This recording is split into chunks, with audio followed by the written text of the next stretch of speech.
1 in 4 people suffer from some sort of mental illness. So if it was 1, 2, 3, 4, it's you, sir. You. Yeah, with the weird teeth. And you next to him. You know who you are. Actually, that whole row isn't right. That's not good. Hi, yeah, real bad. Don't even look at me. I am one of the 1 in 4. Thank you. I think I inherited from my mother, who I used to crawl around the house on all fours. She had 2 sponges in her hand, and then she had 2 tied to her knees. My mother was completely absorbent. And she would crawl around behind me going, "Who brings footprints into a building?" So that was kind of a clue that things weren't right. So before I start,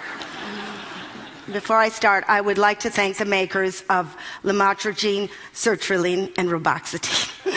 Because without those 2 simple chemicals, I would not be vertical today. How did it start? My mental illness started, well, I'm not even going to talk about my mental illness. What am I going to talk about? Okay. I always dreamt that when I had my final breakdown, it would be because I had a deep Kafkaesque existentialist revelation, or that maybe Cate Blanchett would play me and she would win an Oscar for it. But that's not what happened. I had my breakdown during my daughter's sports day. There were all the parents sitting in a parking lot eating food out of the back of their car, only the English, eating their sausages. They love their sausages. Lord and Lady Rigor Mortis were nibbling on the tarmac. And then the gun went off and all the girlies started running and all the mummies went, "Run! Run, Chlamydia, run! Run like the wind, Veruca! Run!" And all the girlies running, everybody, except for my daughter, who was just standing at the starting line, just waving, because she didn't know she was supposed to run. So I took to my bed for about a month, and when I woke up, I found I was institutionalized.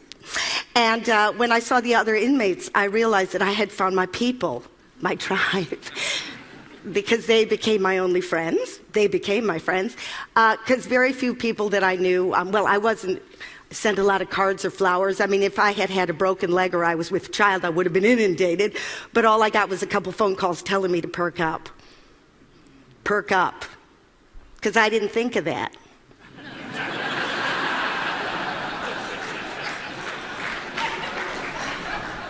Because, the one thing that you get with this disease, this one comes with the package, is you get a real sense of shame.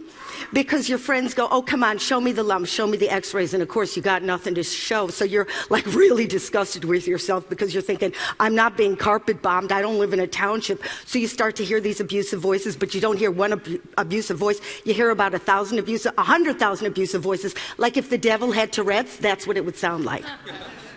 But we all know in here, there is no devil. There are no voices in your head.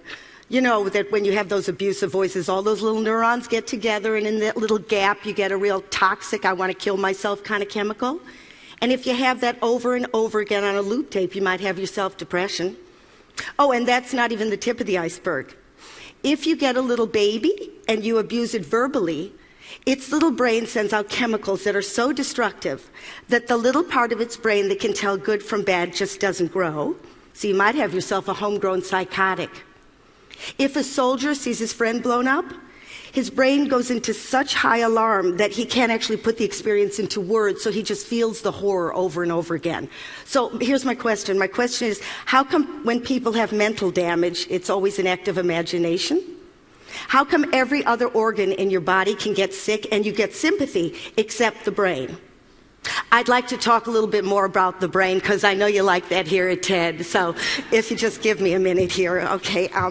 Okay, let me just say there's some good news. There is some good news. First of all, let me say we've come a long, long way. We started off as a teeny little one-celled amoeba, tiny, just sticking onto a rock, and now, voila, the brain. There we go. This little baby has a lot of horsepower. It comes completely conscious. It's got state-of-the-art lobes. We got the occipital lobe, so we can actually see the world. We got the temporal lobe, so we can actually hear the world. Here we got a little bit of long-term memory. So you know that night you want to forget when you got really drunk? Bye-bye, gone. So actually it's filled with 100 billion neurons just zizzing away, electrically transmitting information. Zizzing, zizzing. I'm going to give you a little side view here. I don't know if you can get that here.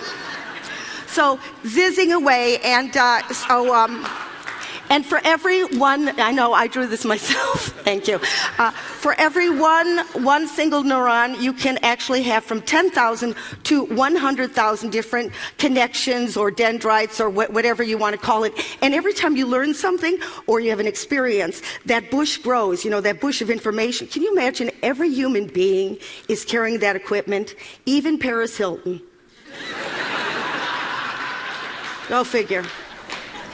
But I got a little bad news for you, folks. I got some bad news. This isn't for the 1 in 4. This is for the 4 in 4. We are not equipped for the 21st century. Evolution did not prepare us for this. We just don't have the bandwidth. And for people who say, oh, they're having a nice day, they're perfectly fine, they're more insane than the rest of us.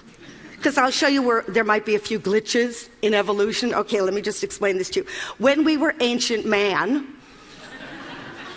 millions of years ago, and we suddenly felt threatened by a predator, okay? We would, thank you, I drew these myself. Thank you very much, thank you. Thank you. Thank you. Anyway, we would fill up with our own adrenaline and our own cortisol, and then we'd kill or be killed, we'd eat or we'd be eaten, and then suddenly we'd defuel and we'd go back to normal. Okay, so the problem is nowadays with modern man, when we feel in danger, we still fill up with our own chemical, but because we can't kill traffic wardens or eat estate agents, the fuel just stays in our body over and over. So we're in a constant state of alarm, constant state. And here's another thing that happened. About 150,000 years ago, when language came online, we started to put words to this constant emergency. So it wasn't just, oh my God, there's a saber-toothed tiger, which could be. It was suddenly, oh my God, I didn't send the email. Oh my God, my thighs are too fat. Oh my God, everybody can see I'm stupid. I didn't get invited to the Christmas party. So you got this nagging loop tape that goes over and over again that drives you insane. So you see what the problem is? What once made you safe now drives you insane. I'm sorry to be the bearer of bad news, but somebody has to be. Your pets are happier than you are.